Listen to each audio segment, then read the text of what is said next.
No me tache de religioso, vengo de una familia cero religiosa, soy la primera persona que conocí a Jesús en mi casa. Pero eso sí, me he tomado mis tazas de café con el Señor. Y entonces a inicios del 2020 le pregunté a Dios esto. Le dije, Señor, ¿qué es lo que está doliéndote en tu corazón? ¿Ok? Ya le había hecho esas preguntas, esa pregunta en específico varias veces, ¿ok? En otras ocasiones. Y había recibido otras respuestas. Pero en esta en específico, Dios me dijo, Jairo, quiero a Isaac de regreso en mi mesa. Y claro, yo no entendí la respuesta al inicio. Dije, Isaac, ¿verdad? ¿Quién conozco yo que se llama Isaac? Conozco a un ángel allá de Perú. Ah, no, no. Este. Sí, gloria a Dios por la comida peruana. Un éxito, gracias Ángel. Pero la comida ecuatoriana también está bien, está bien.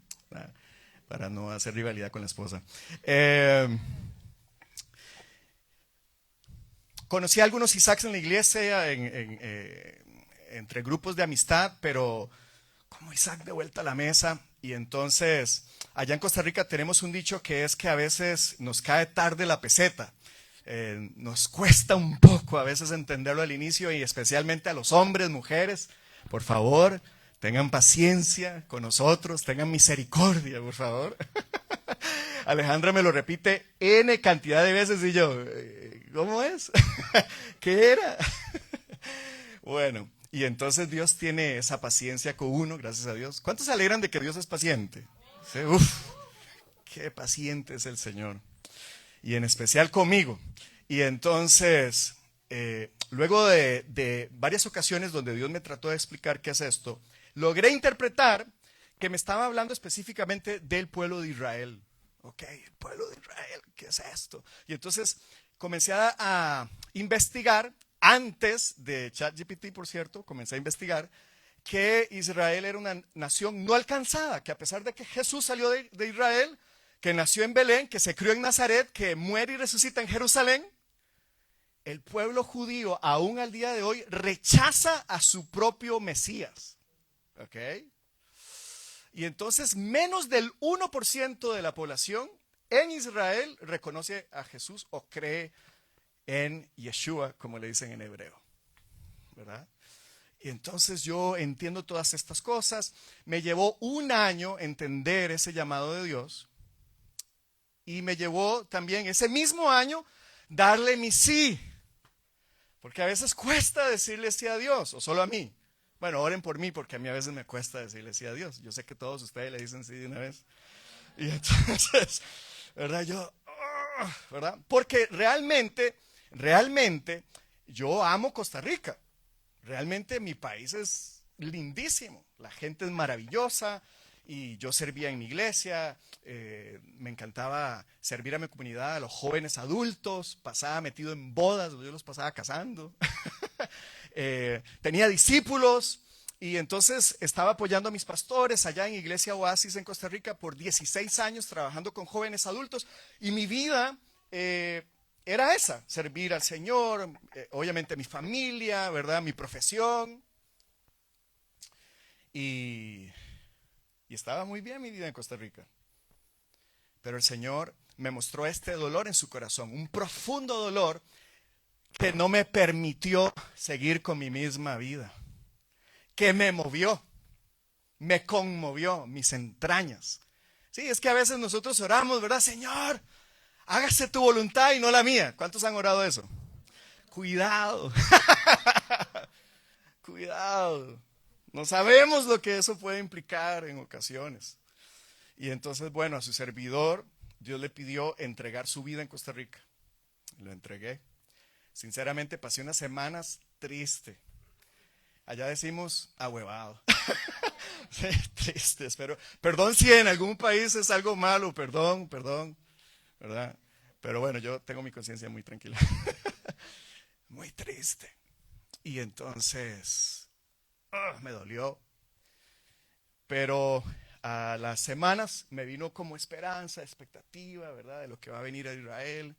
Nos tomó todo otro año, ya preparación de logística, de ahorrar, de vender cosas, de renunciar a trabajos, de hacer transiciones en la iglesia, un montón de cosas. Y en enero del 2022 llegamos a Israel, ¿verdad? Y ahí estamos desde entonces, sin saber que el 7 de octubre del 2023 sucedió lo que sucedió. Y entonces fue sumamente difícil, sumamente gráfico. Sinceramente, no estábamos preparados para algo así. Y entonces, a las 2 semanas de ese evento, nos movimos por un tiempito a Chiclana. ¿Ah? Allá tengo familia en Chiclana. Un aplauso a Café con Dios Chiclana. Y nos sentimos en casa desde el día 0. ¿Sí? Allá estuvimos casi 100 días. Nos fortalecimos en el Señor y regresamos otra vez a la tierra de Israel, porque allá hay una obra muy linda. ¿Okay? Empezamos hace un poco más de 2 años un grupo en casa, donde llegan creyentes y no creyentes, donde hay personas de Israel que por primera vez en su vida están leyendo el Nuevo Testamento. Porque yo no sé si usted sabía, pero para el judío la Biblia es solo el Antiguo Testamento. ¿Okay? Ellos no leen para nada el Nuevo. Y no les gusta a los líderes religiosos que se promueva que el Nuevo Testamento se lea entre ellos. Pero bueno, ahora el Nuevo Testamento obviamente está en hebreo, en un hebreo moderno, un lenguaje muy fácil para ellos de entender, porque el Antiguo Testamento fue escrito en un hebreo más antiguo, mucho más difícil que el moderno. Y bueno, entonces en el grupo estamos explicando por qué Jesús es el Mesías. Y por qué ellos deberían de considerar creer en esto, ¿verdad?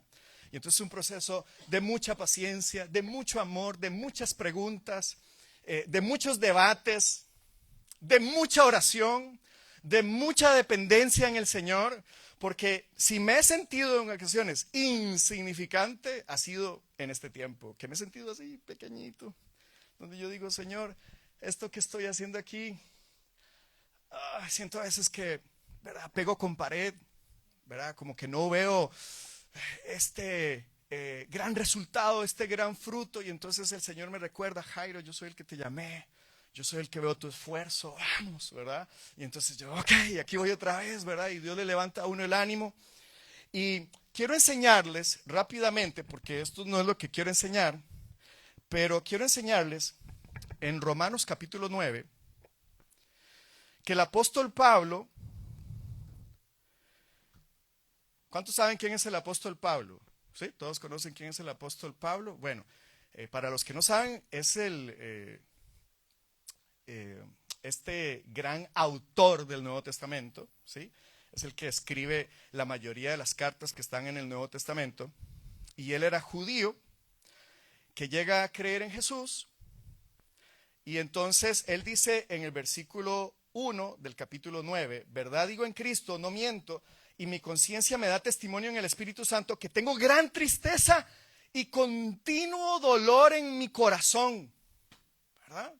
Pero como si el apóstol Pablo, si hay alguien que está lleno de Dios, es el apóstol Pablo, o que alguien acá me diga lo contrario. Si hay alguien que tiene revelación de quién es Jesús, de quién es el Espíritu de Dios y quién es el Padre Celestial, es Pablo. Si hay un ejemplo que podemos seguir de que es negar nuestras vidas por causa del Señor, es Pablo. Y Pablo dice que tiene una profunda tristeza en su corazón. ¿Qué será, Pablo? ¿Qué será lo que te conmueve a tal punto? Porque estar lleno de Dios produce gozo, ¿sí o no? Estar lleno de Dios produce paz, ¿cierto? Pero entonces, ¿qué es esta tristeza que Pablo habla? Dice versículo 2, dice, porque deseara yo mismo ser anatema, o sea, ser maldición, separado de Cristo. Deseara él estar separado de Cristo. ¿Qué cosa más loca? Solo Moisés había orado eso una vez en Éxodo. Dios, no destruyas a tu pueblo. Sácame a mí del libro de la vida, pero no destruyas a tu pueblo. Moisés y Pablo llegaron a sentir este profundo amor por el pueblo de Israel. Dice, porque tengo amor por mis hermanos, los que son parientes según la carne. ¿Okay? Está hablando de una etnia de personas. ¿Okay? Está hablando de un grupo de personas que comparten un lenguaje, una cultura. ¿Ok? Está hablando específicamente del pueblo de Israel. Dice aquí que son israelitas. ¿Ok? Los que son mis parientes según la carne, de los cuales son la adopción, la gloria, el pacto, la promulgación de la ley. O sea, la transmisión de las escrituras. El pueblo judío se dedicó a transmitir esto de generación en generación por miles de años. De quién es el culto y las promesas. Originalmente, los pactos, la adopción, la gloria, la promulgación de la ley, el culto y las promesas, los patriarcas, Abraham, Isaac y Jacob, son judíos, eran de ellos. Y dice que el Mesías, según la carne, vino Cristo. O sea, Cristo es judío. O sea, que a la diestra del Padre Celestial hay un hombre en gloria, un cuerpo nuevo que es judío. El espíritu de Cristo que habita en cada hijo de Dios es un espíritu judío. Entonces, el dolor que tiene Pablo es que el pueblo judío no aceptó de forma general a su Mesías. Y esto conmueve a Pablo a tal tristeza que es de continuo. ¿Ok? Pero entonces Pablo va y se esfuerza por predicarle a los gentiles y establece iglesias en todo lugar donde él va. ¿Sí? En Asia, en Roma. Venía camino a España, pero lo detuvieron. Y Pablo tiene la esperanza. Si usted lee Romanos 9, Romanos 10 y Romanos 11, Pablo tiene la esperanza que cuando llegue la plenitud de los gentiles, que los gentiles provoquen a celos al pueblo judío, porque cuando los gentiles, los que no somos judíos, provocan a celos al pueblo judío, entonces los judíos vendrán y serán salvos. Claro que Satanás nos quiere poner en contra de Israel, por supuesto. Porque ¿para quién es una sorpresa que Satanás está en contra de los planes de Dios? ¿Eso es algo nuevo para usted, para mí? No. De hecho, ¿qué significa ser antisemita? Sem o Shem significa nombre. ¿Ok? De hecho, que los judíos religiosos le dicen a Dios Hashem, que es el nombre sagrado, porque ellos ni siquiera no se atreven a decir el nombre de Dios, como nosotros. Jesús, Jehová, Yahweh. Entonces ellos dicen Hashem, el nombre sagrado, ¿sí? Entonces, ser antisemita es ser anti el nombre de Dios. Cuando Satanás quiere promover en nosotros sentimientos antisemitas, lo que realmente quiere promover es sentimientos anti el nombre de Dios, o sea, lo que Dios elige. Y tenemos que cuidar nuestro corazón en este tiempo de ir en contra de lo que Dios elige. Porque Israel no está solo.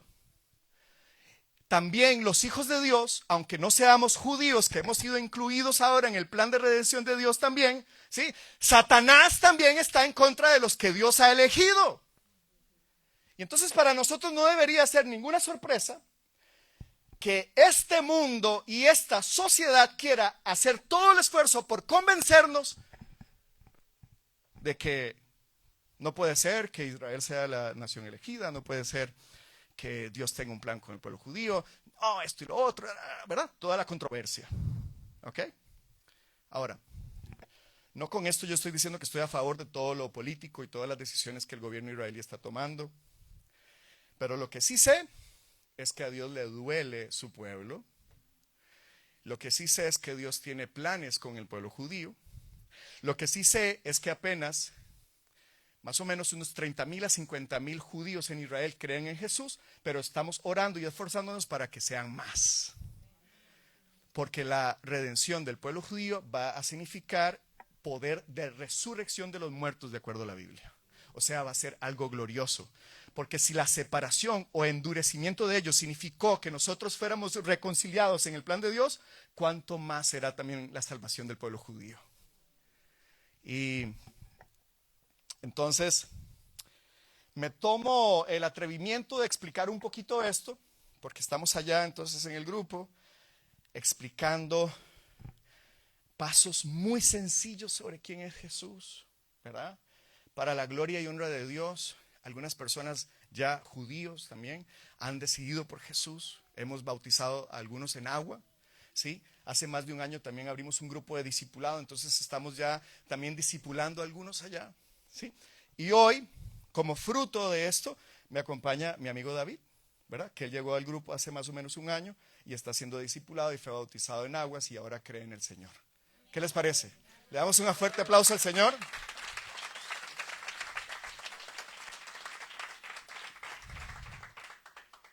Entonces, Jairo, ¿qué podemos hacer? ¿Cuál puede ser nuestra respuesta hacia Israel? Entonces, bueno, quiero dejarles esto como tarea.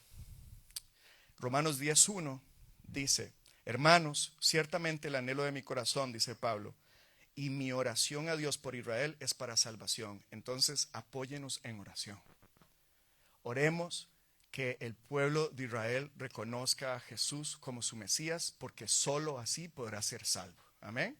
¿Sí?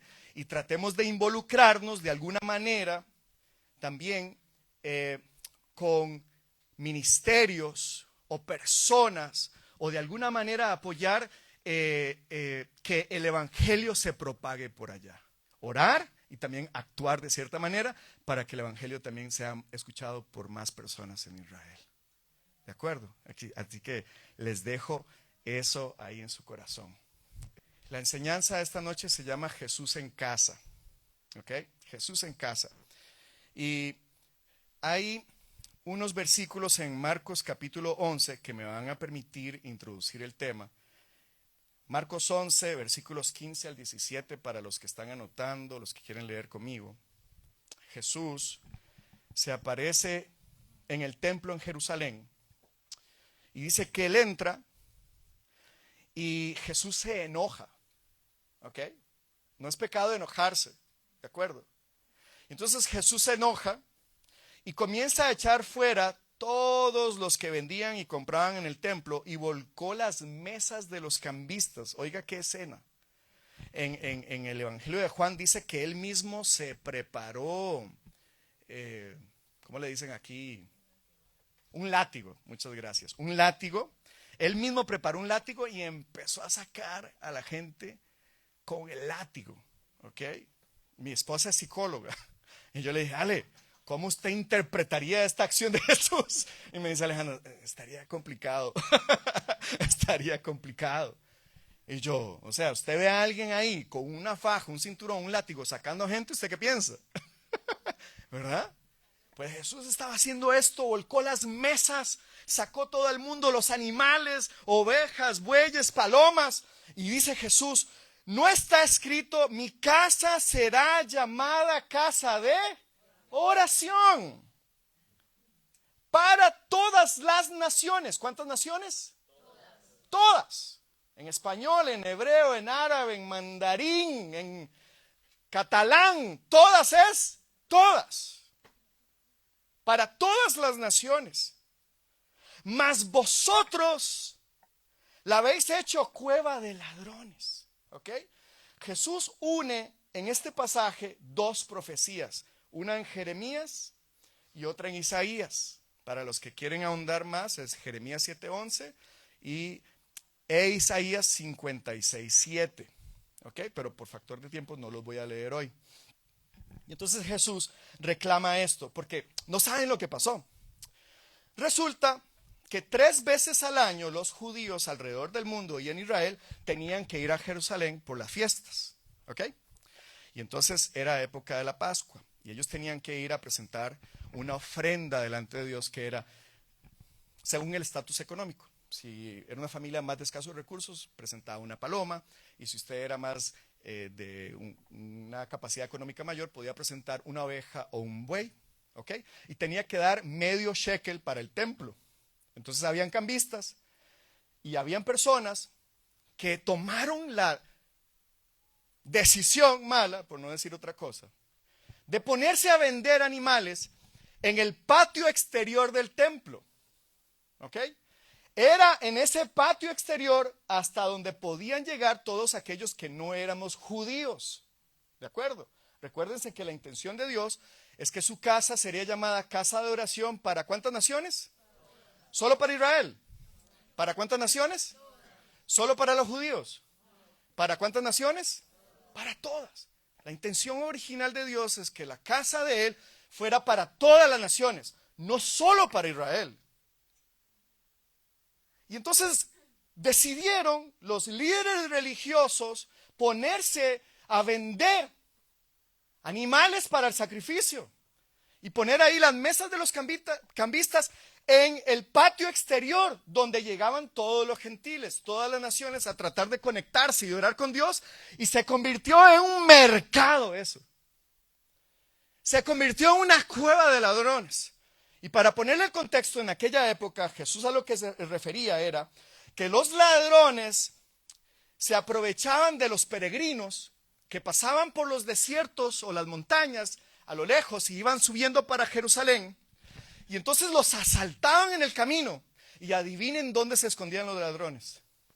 Se escondían en cuevas. Asaltaban, se escondían en las cuevas, y las cuevas eran sus lugares de seguridad o refugio mientras pasaban las víctimas recién asaltadas, para que nadie los encontrara. Entonces Jesús está describiendo que estos líderes religiosos de igual manera están pretendiendo hacer algo bueno, pero en realidad se están aprovechando porque estaban inflando los precios. Se estaban aprovechando de los peregrinos. Estaban buscando el momento para cobrar una comisión más alta a los cambistas, porque tenían monedas romanas, monedas griegas y de otras naciones, y había que cambiarlo a shekels. Entonces cobraban una comisión muy alta. Y si usted revisa los otros 3 evangelios, yo le di Marcos, pero usted revisa los otros 3, usted se dará cuenta que tenía un especial enfoque hacia los que estaban vendiendo palomas. Porque les repito, las palomas eran el animalito que presentaban las familias de más escasos recursos, que les costaba más. Y se estaban aprovechando vendiendo las palomas en precios inflados, sin compasión alguna de las personas. Claro, Jesús no aguantó y dijo: fuera de aquí, toda esta gente, tome, jálese, váyase. ¿Ah? Qué rico haber estado ahí, ¿verdad? La parte de fuera, ¿qué? ¿Ah? A los que les gusta un poco el desorden. ¿Ah? Qué rico se debió haber sentido. No, pero había un propósito, un celo santo. Dice que los discípulos se acordaron que él tenía celo por su casa. Es un Dios celoso, que Dios lo mueve cuando hay injusticias en este mundo. Y Dios lo mueve cuando usted y yo sufrimos alguna injusticia en esta vida. Y sepa que Dios va a juzgar cada injusticia en este mundo. Nada pasa desapercibido delante de Dios. Que aunque usted cree que no hubo justicia aquí en la tierra, un día todo el mundo tendrá que dar cara al Dios celoso, al juez vivo. Es más, Hebreos dice que es cosa horrenda caer en manos del Dios vivo. Quisiéramos borrar esa parte de la Biblia a veces, ¿verdad? No, pero ahí está. Ahí está. Pero la intención de Dios era que la casa fuese llamada una casa de oración para todas las naciones. En Isaías dice que él quería llevar a todas las naciones para recrearlos a su monte santo con alegría y con gozo. En Isaías dice que él iba a aceptar las ofrendas inclusive de las naciones. Cuando en el Pentateuco, en la ley de Moisés, decía que los gentiles no podían entrar al templo, no podían presentar ofrendas delante de Dios, pero en el corazón de Dios vendría un tiempo donde él iba a aceptar que entráramos, donde él iba a aceptar que presentáramos nuestro sacrificio de alabanza y ofrendas delante de él. Por eso cuando podemos presentar nuestras ofrendas y sacrificio de alabanza, ¡wow!, Dios lo acepta con gran alegría. Dios en su corazón tiene un lugar para cada uno de nosotros en su casa. Ese es su corazón. Él no quería que se aprovecharan de los que se sentían excluidos o los que habían sufrido injusticias. Él quería que todo el mundo se sintiera bienvenido en su casa. Ese es el corazón del Dios de la Biblia. Es un Dios que incluye a todos. Él reclamó a los líderes religiosos que ellos estaban en apariencia conectados con Dios, pero en realidad sin transformación en el alma. Eran personas malas en su corazón, como cuando nosotros tratamos de aparentar que estamos bien con Dios y venimos quizás a la iglesia, pero tenemos una doble vida. Hey, Dios no va con eso. Tengamos mucho cuidado. Arrepintámonos delante de Dios si nos hemos acostumbrado a dar una apariencia de santidad cuando en lo oculto somos otros. Mucho cuidado con este estilo de vida, porque trae vergüenza y trae condenación. Y Dios, nadie se puede burlar de Él. Usted se puede burlar de sus líderes, de sus pastores, de sus papás, de su esposa, del psicólogo, de su socio. Usted se puede burlar de todo el mundo, pero de Dios no. De Dios no podemos. Él ve todo. Todos nosotros, le voy a decir algo extraño, ¿ok? Pero no se siente incómodo. Todos nosotros delante de Dios, Él nos ve desnudos, hasta lo más profundo del alma. Y algún día todo saldrá a la luz. Y la única manera de cubrirnos es a través del sacrificio de Jesús. Así que voy a hacer un llamado en esta... No, todavía no. Todavía no. Todavía me queda media hora, Alberto. No. Ya me están haciendo ojitos. Hay una historia que quería detallarles un poco más del Nuevo Testamento sobre que todos tienen un lugar en la casa del Padre, de cuando Jesús está en casa, ¿ok? Y está en Lucas 19. Resulta que Jesús pasa por una ciudad que se llama Jericó. Diga conmigo, Jericó. Y de donde él venía, de Galilea hacia Jerusalén, a veces él pasaba por Jericó porque quedaba de camino. Y entonces él pasa por Jericó. Cuando él entra a Jericó, sana a un ciego. Un ciego le dice: hijo de David, ten misericordia de mí. Y Jesús le devuelve la vista. Y entonces viene una multitud con Jesús. Y por ahí en Jericó hay un hombre bajito de estatura que se llama Zaqueo. Y la profesión de Zaqueo era de muy mala reputación. ¿Alguien se acuerda la profesión de Zaqueo? Recolector de impuestos. ¿A quién le gusta Hacienda? Bueno, pero peor Zaqueo, no solo recolector de impuestos. Oiga esta. Jefe de recolector de impuestos. ¿Cómo lo ve? Y entonces la fama y caían mal y tenían muy mala reputación, con toda razón, por lo siguiente: los romanos, ¿ok?, tenían establecido impuestos fijos por regiones y por actividades comerciales. Ellos tenían un monto fijo. Y entonces subastaban a las personas que querían ser cobradores de impuestos. Entonces ese cobrador de impuestos le daba el monto fijo al Imperio Romano. Y entonces este cobrador de impuestos cobraba lo que quería. Si quería hacer ganancias de más, podía. Y Zaqueo no solo hacía eso. Zaqueo tenía un equipo de trabajo que hacía eso. Se aprovechaba de un pueblo judío oprimido por el Imperio Romano y les cobraba excesos de impuestos, y él se hizo rico de esta manera. ¿Cómo lo ve?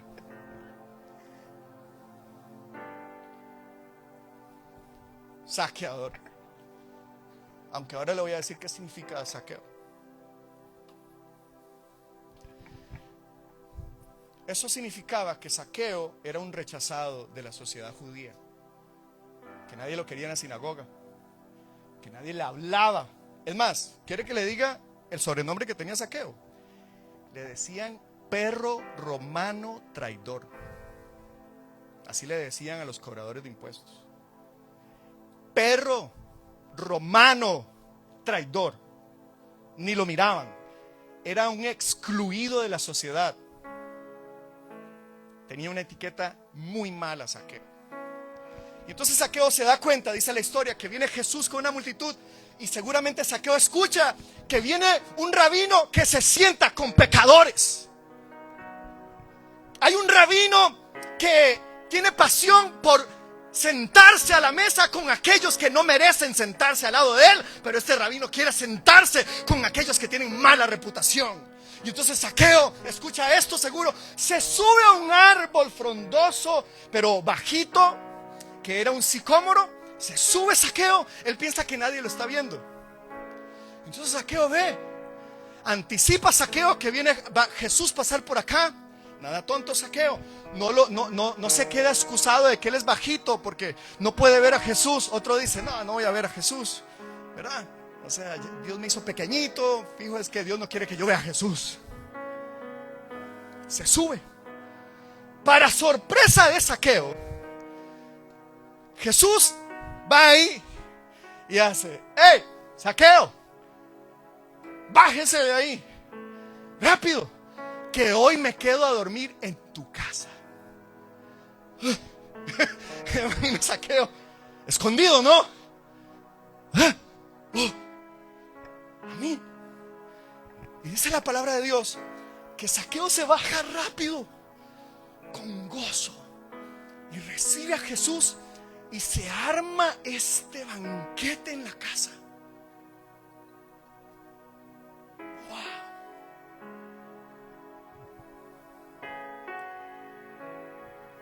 Dios te vio esta noche cuando subiste al 5º piso de Puerta del Sol número 4.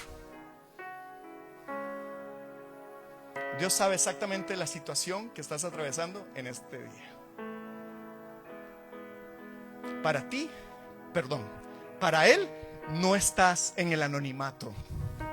Aunque tú creas que te estás escondiendo detrás de las ramas, Jesús sabe exactamente tus gustos y tus preferencias y tus deseos y tus pasiones y tus tristezas y tus congojas y tus afanes y tus planes y tus ideas. Él sabe exactamente tu familia, tu contexto, tu economía, tu culpa, tu vergüenza, tu pecado o tu alegría o tus sueños. Dios sabe exactamente quién eres. Él te vio subir al 5º piso.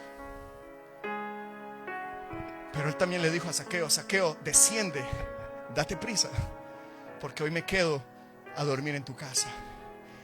Para encontrarnos con Jesús en esta noche, tenemos que descender de nuestro orgullo. Hubo un hombre llamado Pablo, antes llamado Saulo, que lo tiraron del caballo, él persiguiendo a Jesús. Y bendita la hora cuando tiraron a Saulo del caballo, porque ese fue el día que Saulo se convirtió en Pablo y se convirtió en este gran apóstol de Jesús. Hubo otro general llamado Naamán, que tenía grandes títulos, pero a través del profeta Dios le dijo, ve, desciende al río Jordán si quieres ser sano de tu lepra. Y el general tuvo que descender al río Jordán, porque el camino para encontrarnos con Dios es un camino de humildad. Dios da gracia al humilde, pero resiste al orgulloso.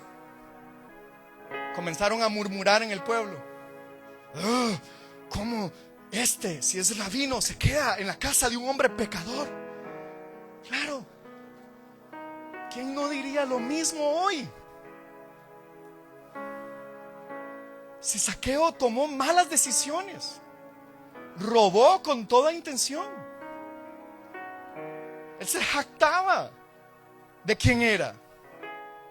Era un corrupto, por supuesto. Trate de pensar que en un barrio está una mansión de un tipo que estafa a abuelitos. ¿Cómo se sentiría usted sabiendo que en esa mansión vive alguien que hizo su plata estafando a abuelitas? Y ve a Jesús entrar a esa casa. ¿Usted qué va a decir? Sea sincero. ¿Qué vamos a decir?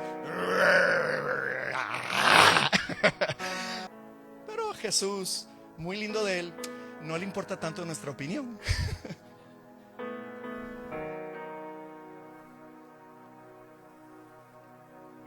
Pero Zaqueo hizo algo increíble. Se levantó y dijo, Jesús, la mitad de mis bienes la doy a los pobres. Y ojo, si a alguien he estafado, se lo voy a reponer 4 veces. O sea, Eduardo, si te robé 100 euros, te voy a devolver 400. O sea, Vianney, si te robé 1000 euros, te restituyo con 4. No está mala el negocio. Entonces, como que el fruto de arrepentimiento de Zaqueo bendijo el pueblo de Jericó, a tal punto que la mitad dio a los pobres, y a quien defraudó, y seguramente la lista de los que estafó o defraudó era larga, se lo devolvió 4 veces. Pero lo que la ley decía es que solamente tenía que restaurarle una quinta parte. O sea, si robó 100 euros, tenía que devolverle 120. Pero él dijo, no, 4 veces. Porque este arrepentimiento, yo estoy comprometido a seguir a Jesús hasta cueste lo que me cueste. Y Jesús se levantó y dijo, wow, este también es hijo de Abraham. Y salvación ha venido a esta casa el día de hoy. Y para esto vino el Hijo del Hombre, para salvar y buscar lo que se había perdido. Hey, Zaqueo, yo sé que te han dicho, perro romano, traidor, que no eres del pueblo judío, que no perteneces. Pero yo digo que sí perteneces, Zaqueo. Yo digo que sí eres parte de este pueblo, Zaqueo. Yo digo que sí puedes entrar a ser parte de mi familia, Zaqueo. Yo digo que sí tienes un lugar en mi casa, un lugar en mi mesa, Zaqueo. No importa quién ha dicho quién eres tú, yo digo que tú eres hijo de Abraham en este día. Jesús vino a buscar, a salvar lo que se había perdido. Pregunta, ¿qué se había perdido? Se había perdido la misericordia hacia el excluido, hacia el marginado, hacia la prostituta, hacia el cobrador de impuestos, hacia el ladrón, hacia el adúltero, hacia el adicto a la pornografía, al adicto de droga. Se había perdido misericordia en la casa que era llamada casa de oración. Se había perdido la misericordia de Dios. Y Jesús dice, yo voy y busco lo que se había perdido. No podemos ponernos a señalar lo que la sociedad excluye. Nosotros tenemos que invitar al pecador. Hay un lugar en la mesa, hay un lugar en su casa. ¿Sabes qué significa saqueo? Saqueo significa digno. Saqueo significa íntegro. Saqueo significa puro. Eres puro, íntegro y digno para Dios.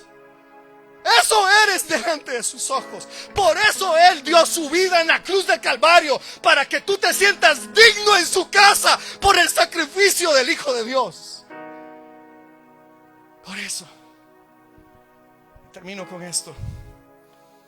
Mateo 12:20 dice así: la caña cascada, en otras palabras, la caña defectuosa, Dios no va a quebrar.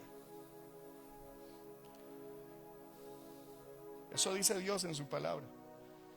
¿Sabes qué significa esto? La caña se buscaba que fuera recta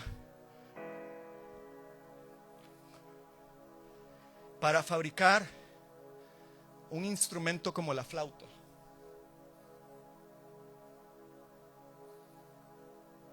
Pero si la caña estaba quebrada, ¿qué es lo natural de hacer? Si estaba defectuosa la caña, tirarla, porque el sonido que iba a producir, ¿qué iba a ser? Un sonido malo. Malo según quién. Según el estándar de esta sociedad. Pero Jesús está diciendo en su palabra que aún la caña defectuosa, aún la caña con fracturas, aún la caña con grietas, aún el alma que fue abusada, aún el alma pecadora, aún el alma insegura, aún el alma con miedo, aún el alma que es un perro traidor romano, Él no va a desechar. Y así como llegas a sus manos, Él te va a restaurar. Y te tengo buenas noticias en esta noche, iglesia. Él va a producir música a través de ti. El Espíritu Santo va a soplar y va a haber sonido a través de tu vida. Dios no te diseñó para que sobrevivas. Dios te diseñó para que saques música para Él.